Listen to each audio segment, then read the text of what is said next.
Samantala, 20 kandidatang nagpawaw sa ganda at galing ang rumampa at nagtagisan sa Mutyati, La Union. Matitindi po ang mga judges na pumili sa 5 nakasungkit ng corona. Kung sino-sino sila, alamin sa report ni Janel Llanes.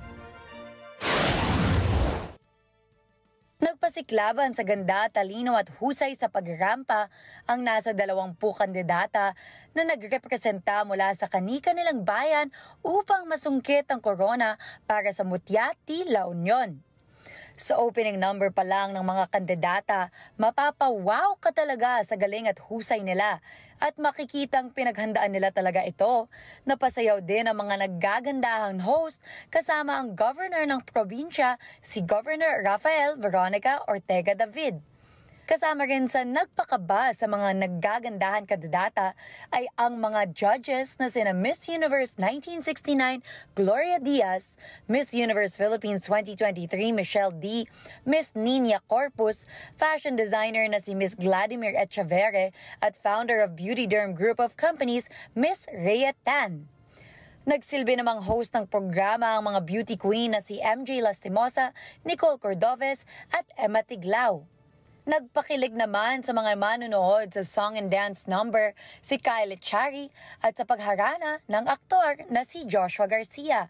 Kinoronahan bilang Miss Mutyati, La Union si Priyanka Elina Goswami mula sa bayan ng San Juan. Mutyati Agritourism, Zarina Caguntas sa bayan ng Santol. Mutyati Kalikasan, si Maria Katrina Kalika ng Boang. First runner-up naman si Micaela Fernandez, bayan ng Bangar. At second runner-up si Juveri Glay Gabanes, bayan ng Sudipen. Sa kabuuan, naging mapayapa at maayos ang isinagawang aktibidad dahil sa alertong pagbabantay ng mga kapulisan na nakahanda at pinanatili ang kaligtasan ng mga manunood. May nakaantabay din medical team kung sakaling may nangangailangan ng medical treatment.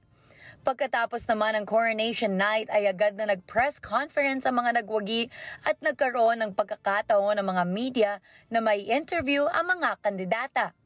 Gianna Llanes para sa Mata ng Agila. Matatag, matapang, matapat.